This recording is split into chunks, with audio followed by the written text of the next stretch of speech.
5 kecerdasan keuangan untuk hidup berkualitas.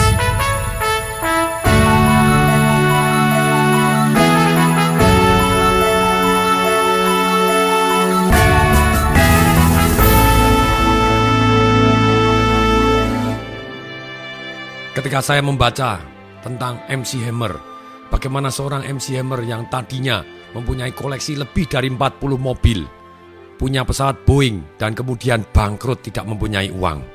Juga ketika saya membaca artikel tentang Mike Tyson, ketika dia bertinju, dia berhasil mendapatkan uang total 400 juta US atau 4.000 miliar rupiah. Pada waktu umur 42 sudah menyatakan diri bangkrut dan masih hutang 38 juta US atau 380 miliar rupiah.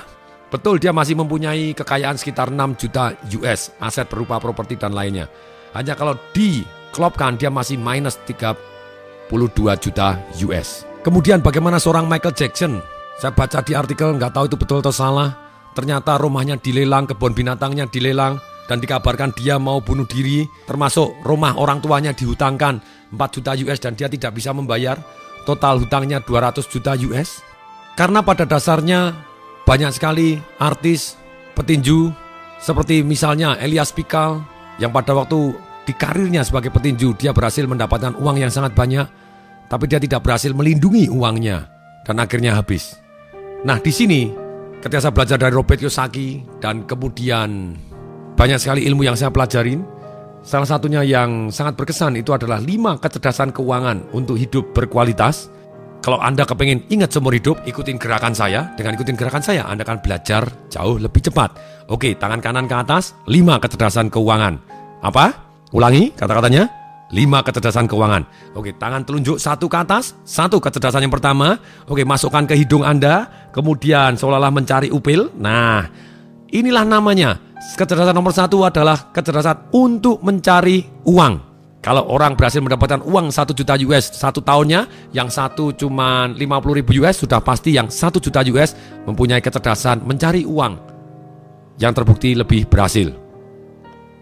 Kemudian yang kedua, tangan dua-dua diangkat ke atas, tunjukkan telunjuk dua-dua, kemudian tunjukkan angka 2 di jari Anda, jari tengah dengan jari telunjuk. Kemudian 2 ini seolah Anda memeluk diri Anda, tangan kanan menyentuh ke bahu kiri, tangan kiri jarinya menyentuh ke bahu kanan. Yes, ini adalah kecerdasan untuk melindungi uang Anda. Melindungi maksudnya adalah bila Anda secara teks, misalnya yang satu penghasilan 1 juta US, kemudian bayar teks 500.000 US, sedangkan yang satu 1 juta US, kemudian dia secara legal dia hanya bayar 20%, berarti yang membayar 20% dia mempunyai kecerdasan untuk melindungi uangnya jauh lebih baik.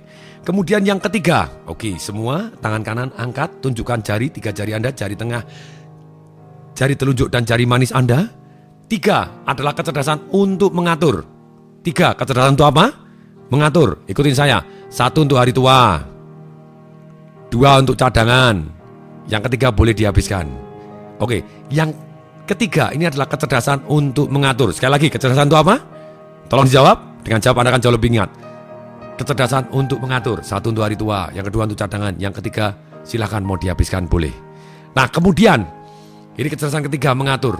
Orang yang mengatur kecerdasan mengatur keuangan ini, misalnya sama-sama orang dalam kondisi hutang, kalau dia bayarkan semua kekayaannya terhadap hutangnya, dia tidak mempunyai kecerdasan untuk mengatur uang. Dalam kondisi apapun, dalam situasi seperti apapun, harus menyisihkan untuk dirinya sendiri, untuk hari tuanya dia, untuk cadangannya dia, ataupun untuk bayar utang, tetap bayar utang. Bayar utang lebih banyak boleh enggak? Boleh. Sedangkan yang 70% untuk dihabiskan, itu maksimum. Lebih sedikit boleh enggak? Boleh, tergantung berapa besar penghasilan Anda. Inilah orang yang cerdas dalam bidang mengatur keuangan. Dia terus fokus bagaimana dia bisa membuat passive income. Sementara dia membayar hutang, dia bertambah kaya. Tidak habis-habisan, melainkan dia tetap bertambah kaya karena dia terus menyisihkan untuk membuat peternakan uangnya dia. Kemudian kecerdasan yang keempat. Oke, sekarang tunjukkan angka 4, yaitu mulai dari kelingking sampai telunjuk Anda semuanya diangkat. Kemudian bentuklah seperti ungkit, karena kecerdasan 4 adalah kecerdasan untuk mengungkit. Uang kecil menghasilkan uang banyak. Gerakannya bagaimana? Ambil tangan kiri Anda di bawah sikut tangan kanan Anda. dan angka 4 ini turunkan seperti Anda sedang memeluk tangan. Kemudian angkat angka 4 ini tegak lurus. Yes, itulah mengungkit uang. Uang kecil menghasilkan uang banyak. Bahkan tanpa uang bisa menghasilkan uang yang banyak. Ini butuh kecerdasan yang berbeda dengan mengatur uang. Kemudian yang kelima, yaitu tolong angkat tangan kanan 5, semua tangan-tangan kanan 5-nya, jarinya 5, jarinya 5. Tangan kanan Anda jari 5 diangkat, tempelkan di telinga, kemudian 5 ditempelkan di atas mata, yang sebelah kiri, tangan kiri di 5 di atas mata. Ini adalah kecerdasan untuk mencari informasi. Opini beda dengan fakta. Fakta adalah angka, ini kecerdasan berpikir seperti yang sudah diajarkan. Kita harus mencari fakta di dalam keuangan. Kita tidak boleh menggunakan satu yang namanya opini. Banyak sekali ketika orang invest, misalnya invest saham, mereka invest ke saham yang namanya saham berbisik. Semakin bisikannya pelan, mereka semakin terangsang untuk mau beli. Menurut si A kelihatannya naik, menurut si B kelihatannya naik. Mereka katanya ini naik loh, katanya bagus loh. Itu adalah opini, angkanya bagaimana, datanya bagaimana. Anda boleh belajar untuk di saham tentang analisa fundamental, itu kembali lagi juga dengan angka. Anda juga bisa belajar technical analysis, itu juga dengan angka, dengan statistik. Atau gapping analysis, itu juga kapan saham tahu-tahu meloncat, kemudian tahu-tahu turun, itu juga berdasarkan angka dan statistik. Ini 5 kecerdasan yang harus kita terus tingkatkan. Di dalam mencari uang, mungkin Anda punya jurus-jurus yang paten, yang selama ini Anda lakukan, yaitu bekerja keras dan bekerja lebih tekun. Sebenarnya kerja keras dan tekun, itu adalah cara yang tradisional, yang bisa berhasil kalau Anda diiringi dengan kecerdasan yang kedua, yaitu melindungi, dan kecerdasan yang ketiga, yaitu mengatur. Untuk apa, dan untuk apa. Tapi Anda akan kaya sangat luar biasa ketika Anda mempunyai kecerdasan mengungkit uang kecil menghasilkan uang banyak. Di saham, uang-uang yang sangat banyak terjadi bukan orang jual beli saham. Mereka menjual saham. Ketika mereka menjual saham, mereka uang kecil bisa menjadi besar sekali. Kemudian di properti, demikian juga. Uang kecil bisa menghasilkan pertumbuhan yang luar biasa karena kita bisa beli hanya dengan uang muka. Kemudian sisanya dibantu oleh bank. Misalnya ada 1 miliar, kemudian kita kasih uang muka 200 juta, kemudian utang bank 800 juta. Dan misalnya properti tersebut naik menjadi 1 miliar 100 juta atau naik 10% saja dari nilai propertinya. Sedangkan modal yang kita taruh adalah hanya 200 juta. Akibatnya setahun uang kita naik 50%.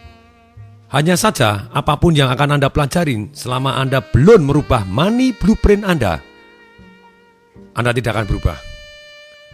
Orang kepingin merubah hasil, datangnya dari mana hasil? Yaitu dia merubah tindakan. Tindakan datangnya dari mana tindakan? Karena dia merubah keputusan. Dari mana datangnya perubahan keputusan yang putus-tus tadi? Datangnya adalah dari pikiran dan emosi. Cara berpikir banyak sekali, sedangkan emosi ada 3, masih ingat Anda? 1 merubah takut jadi berani. Kemudian dari biasa-biasa menjadi komitmen, suka duka dijalanin. Yang ketiga diimani. Ini satu situasi emosi yang membuat kita mengambil keputusan yang putus-tus. Kemudian, tapi banyak sekali orang ketika melakukan deacon proses, yaitu suruh membayangkan suatu hal yang menyengsarakan sekali. Mereka tidak mau membayangkan. Ketika disuruh membayangkan suatu kenikmatan, mereka tidak bisa membayangkan juga, tidak bisa merasakan, tidak bisa mendengarkan. Dan mungkin tidak mau, mereka pasang sekring seperti rumah kalau kesambar petir, der. Kemudian langsung listriknya mati semua. Dan beberapa saat kemudian ketika dihidupkan, ternyata jalan semua. Banyak orang di dalam menghadapi perubahan ketika dia mempunyai emosi tertentu, ketika mereka mempunyai pemikiran tertentu, mereka memasang satu yang namanya sekring, bahwa dia tidak mau seperti itu. Dengan sekring ini dia tidak terbakar. Padahal kalau kita kepingin merubah sampai ambil keputusan yang putus-tus, emosi kita harus membakar kita.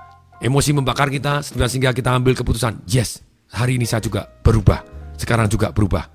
Seperti cara-cara menghapus trauma atau menghapus kebiasaan buruk, harus ada alasan yang sangat kuat. Nah, kenapa mereka kalau walaupun diberitahu alasan sangat kuat juga tidak mau? Karena masih ada satu yang namanya money blueprint atau sukses blueprintnya yang tidak dirubah. Money blueprint dan sukses blueprint ini datangnya dari mana sih? Dari kata-kata yang pernah dia dengar. dari orang-orang yang pernah mereka lihat, dia modeling. Kemudian juga dari trauma-trauma perasaan yang pernah dia alami tentang keuangan. Percuma ketika orang diberikan pengetahuan begitu banyak, mereka tidak akan praktek dan mereka tidak mau merasakan satu kondisi emosi yang harus dirasakan. Karena apa? Karena mereka mempunyai blueprint yang menghambat mereka. Contoh, ketika saya mengadakan seminar Financial Revolution 3 hari, kemudian di satu sesi untuk tentang money blueprint ini, atau sebetulnya kata yang sudah pernah Anda kenal adalah keyakinan yang ada di dalam hatinya, yang terdiri dari pengalaman-pengalaman masa lalunya dia, apa yang dia dengar, apa yang dia lihat, apa yang dia rasakan.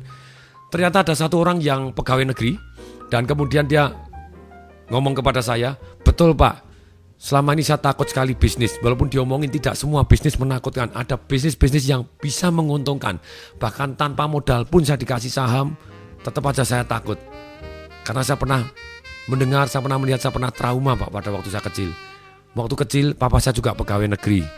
Dan kemudian dia bisnis, dan ketika dia bisnis dia bangkrut. Ketika bangkrut dia ditipu oleh temannya, dan ketika itu banyak sekali penagih hutang yang datang ke rumah, sampai malam-malam rumah dilemparin batu, dan papa saya sembunyi di bawah kolong, bilang tidak ada, dan dia sembunyi. Dan sejak saat itu saya melihat betapa papa saya takut, dan saya ikut jadi takut. Kemudian papa saya ngomong, nak, kamu jangan bisnis nak, bisnis ya begini berbahaya. Orang tidak bisa dipercaya. Sekarang kita yang diuber-uber. Dia mendengar, dia melihat, dan dia merasakan. Lengkap sudahlah. Dia ajarin bisnis seperti apapun. Bisnis tanpa modal, bisnis yang bisa menghasilkan uang banyak. Tetap aja dia tidak akan pernah berani bisnis. Atau satu teman saya yang pada waktu main cash flow game-nya Robert Kiyosaki, dia tidak pernah berani membeli saham sama sekali. Karena pada waktu dia sudah besar, dia diberitahu oleh teman-temannya, saham itu berbahaya loh, saham berbahaya. Dan dia iseng-iseng nekat beli saham dan rontok. Dan dia tidak pernah mau beli lagi. Apa yang dia dengar, apa yang dia lihat, apa yang dia rasakan. Kemudian dia melihat juga banyak orang yang bangkrut karena saham. Dia tidak berani pegang saham sama sekali. Inilah. Padahal banyak sekali orang yang kaya karena saham. Banyak sekali orang yang kaya karena bisnis. Nah, caranya bagaimana? Kita menghapus dan membuat blueprint yang baru. Ada 4 tahap. Tahap yang pertama, kita harus satu yang namanya awareness atau waspada. Sesuatu hal yang menghambat kita secara keuangan ataupun menghambat kesuksesan kita itu ternyata ada keyakinan atau blueprint di balik semuanya. Kata-kata apa yang kita yakinin? Prinsip-prinsip apa yang kita yakinin? Identitas apa yang kita yakinin? Setelah kita satu tahap awareness, kita sadar bahwa ada yang menghambat kita di balik layar. Kemudian yang kedua, masuklah ke satu tahap yang namanya understanding. Kita mengerti resikonya apa. Anda harus tulis terlebih dahulu resikonya apa. Ini resikonya, ini resikonya ini. Kalau saya masih punya keyakinan yang negatif ini alasannya sangat kuat. Saya akan jadi sengsara seperti ini, saya tidak bisa jadi kaya. Anda understanding bahwa ini harus dirubah. Ini resikonya ini. Dan Anda juga mengerti perubahan seperti apa yang Anda inginkan. Keyakinan apa yang mendukung Anda. Kemudian yang ketiga, mulai tahap satu yang namanya disassociate. Yaitu memisah. Kita bisa ngomong, itu dulu, mulai hari ini saya seperti ini. Kemudian, itu ngomong di dalam hati. Yang keempat, tahap satu yang namanya deklarasi. Maksudnya apa deklarasi? Kita membuat pernyataan. Kita merusak pola yang lama, dan setiap kita ngomong sesuatu hal yang negatif, kita rusak pola lamanya dan kita deklarasi. Omong kosong tai kebu. Itu dulu, mulai hari ini saya tahu bahwa ini adalah keyakinan yang saya baru. Dengan keyakinan baru, saya yakin saya akan bermanfaat, saya akan menjadi yang saya inginkan. Misalnya, keyakinan apa yang menghambat Anda selama ini? Kata-kata apa yang pernah Anda dengar yang hasilnya membuat Anda sulit mendapat uang besar dalam waktu yang singkat secara halal? Misalnya, keyakinan easy come, easy go. Uang yang dapatnya mudah, keluarnya juga mudah. Selama ini menjadi keyakinan Anda akan sulit menjadi kaya cepat, atau mungkin kaya cepat tapi habisnya juga cepat. Nah, kita mulai sadar, oh saya punya keyakinan seperti itu. Pantesan aja saya susah mendapat uang yang cepat karena saya tidak menghargai uang cepat. Dan kalau saya dapat uang yang cepat banyak, pantesan habis. Karena itulah blueprint kita. Easy come, easy go. Uang yang datangnya cepat, keluarnya juga cepat. Kenapa tidak dirubah? Kita dengan sadar, kalau kita punya keyakinan tersebut, berarti kita resikonya apa Anda tahu? Mulailah Anda disassociate. Itu dulu. Mulai hari ini saya tahu bahwa easy come, easy grow. Uang yang dapatnya mudah, tumbuhnya cepat. Satu keyakinan yang baru.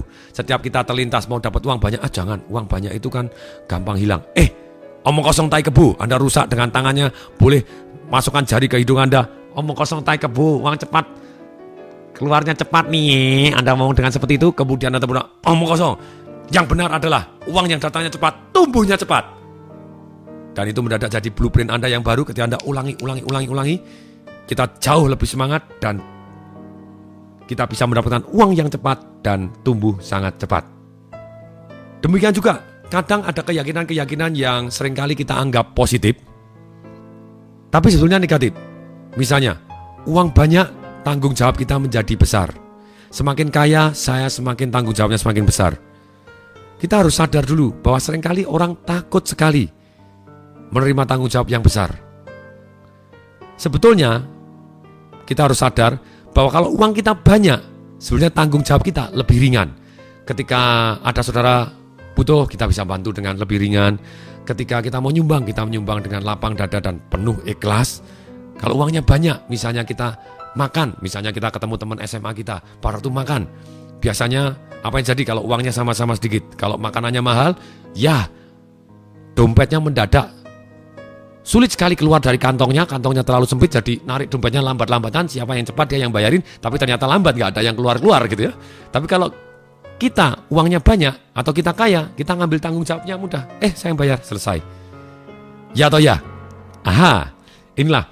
Nah, tugas kita melakukan deklarasi yang sama. Ketika Anda ngalami bagaimana caranya deklarasi, saya ajarkan banyak jurus, tapi sekarang saya akan ajarkan satu jurus tambahan lagi. Misalnya tadi, bahwa uang yang datangnya cepat, tumbuhnya cepat. Itu yang keyakinan kita sekarang. Nah, oke, sekarang berdiri, semua berdiri. Yang di studio juga berdiri. Ayo silakan berdiri, semua berdiri. Pegang tangan di hati Anda. Pegang tangan dua-dua di hati Anda, di jantung Anda, di detak jantung Anda. Ikutin kata saya. Mulai hari ini, saya tahu bahwa orang yang miskin mempunyai keyakinan uang yang datangnya cepat, hilangnya juga cepat. Mulai hari ini saya tahu bahwa saya adalah orang yang kaya. Bagi saya, uang yang datangnya cepat, tumbuhnya cepat. Oleh karena itu, saya pasti kaya, sudah kaya, sungguh kaya. Tangan tempel di dahi, ikutin kata saya. Inilah pemikiran triliuner saya. Oke, berikan cos kepada teman yang ada di sebelah kanan dan kiri Anda. Oke, silakan cos. Nah, Anda dahsyat. Oke ya. Nah, inilah caranya Anda melakukan deklarasi seperti itu. Jadi ketika Anda mulai negatif, Anda bisa langsung berdiri. Mulai hari ini saya tahu bahwa itu dulu, mulai hari ini saya begini. Itu orang miskin, orang yang kaya seperti ini. Dan kemudian tertempel ke dahi, inilah pemikiran triliuner saya. Oke, sekarang tiba saatnya ketika Anda sudah memutuskan diri untuk belajar, kenapa tidak kita mulai tulis keyakinan-keyakinan yang menghambat kita selama ini, kemudian mulai Anda deklarasikan, Anda cut. Kemudian mulai Anda tulis, resikonya apa kalau Anda mempunyai keyakinan seperti itu, dan kemudian Anda mulai disassociate. Itu dulu, mulai hari ini saya punya prinsip seperti ini. Dan setiap Anda ingat, dan Anda bisa pakai jurus yang banyak, rusak pola, tangan masukkan hidung, ataupun Anda bisa berdiri seperti yang saya ajarkan tadi, pegang tangan di hati. No kok, hari ini saya adalah orang yang sangat-sangat kaya. Makanya saya punya prinsip yang seperti ini, yang prinsip yang baru, kemudian tangan tempel di kepala, inilah pemikiran triliuner saya. Yes, kasih emosi seperti itu, kasih gerakan, jadi lebih mantap dan lebih powerful. Hasilnya akan jauh lebih fantastik dibanding Anda hanya belajar ilmunya saja. Dan money blueprint-nya tidak dirubah. Nah, sekarang tugasnya, PR Anda tulis minimal 30 kata-kata ataupun keyakinan yang mungkin Anda yakinin atau mungkin hanya pernah Anda dengar. Kemudian dirubah menjadi positif. Dan Anda lakukan cara deklarasi seperti yang saya ajarkan. Berdiri dan pegang di hati. Itu dulu, mulai hari ini saya tahu bahwa saya punya keyakinan yang seperti ini. Oleh karena itu saya yakin saya pasti kaya. Inilah saya orang yang kaya. Kemudian tempel ke dahi. Inilah pemikiran triliuner saya. Yes, kasih emosi. sebagai gambaran keyakinan-keyakinan yang menghambat, saya akan bacakan beberapa yang hasil dilakukan di studio di sini. Misalnya, orang yang kaya, anaknya rebutan warisan. Salah, itu anaknya berarti kurang kaya. Kalau anaknya kaya ya nggak bakalan rebutan warisan lah ya. Saya tahu bahwa orang kaya, saking kayanya dia bisa memberikan warisan yang sangat banyak. Orang yang kaya sehingga bisa memberikan warisan yang sangat banyak sehingga anaknya tidak perlu rebutan. Misalnya ada keyakinan orang kaya itu adalah serakah, itu orang kaya yang lain. Saya adalah orang yang kaya yang banyak amal kok. Anda bisa ngomong seperti itu. Kemudian, orang harus pelit baru bisa jadi kaya. No, tidak perlu harus pelit kok orang bisa kaya. Kita sosial pun tetap bisa kaya.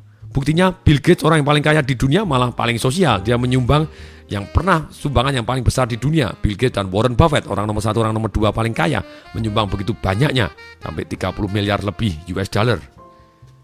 Kemudian misalnya punya keyakinan begini, orang mati tidak membawa uang, maka tidak perlu cari banyak uang. Hei, kita punya keyakinan itu dulu. Mulai hari ini saya tahu bahwa benar orang mati tidak membawa banyak uang, makanya saya mau meninggalkan warisan yang banyak. Sekarang saya mau tanya kepada Anda jujur, pilih mana? Anda meninggalkan warisan atau meninggalkan hutang? Kenapa tidak? Gitu ya, meninggalkan warisan yang banyak. Ini orang yang kaya cenderung kurang spiritual. Oh ya, boleh tidak kita memilih orang yang kaya dan spiritual? Kenapa tidak? Itu pilihan kita. Dan itulah Anda bisa berdiri dan Anda ngomong, orang miskin milih salah satu yang dari sama-sama buruknya. Yang buruk atau lebih buruk, otomatis dia pilih yang buruk. Karena yang kurang buruk, misalnya begini, lebih baik miskin tapi jujur daripada kaya tapi korupsi. Bisa tidak kita kaya dan jujur? Bisa, kenapa kita tidak pilih dua-duanya? Itulah, saya adalah orang yang kaya. Mulai hari ini saya tahu, makanya saya memilih kata-kata dan.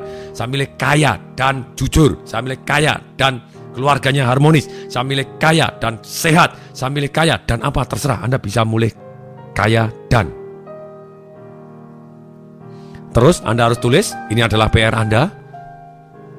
Minimal 30 keyakinan Anda yang selama ini pernah Anda dengar pun. Karena dengar itu bisa sangat mempengaruhi bawah sadar kita. Ataupun apalagi yang kita yakini yang menghambat. Anda cari yang positif, yang benarnya. Kemudian Anda deklarasi.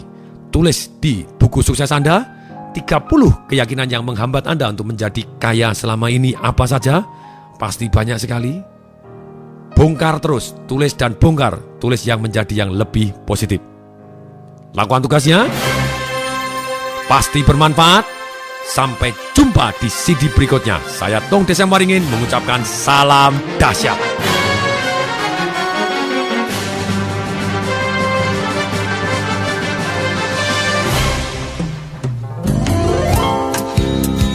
Informasi seminar atau pelatihan untuk meningkatkan motivasi, sales dan marketing perusahaan, Anda bisa menghubungi nomor telepon 021 547 6677.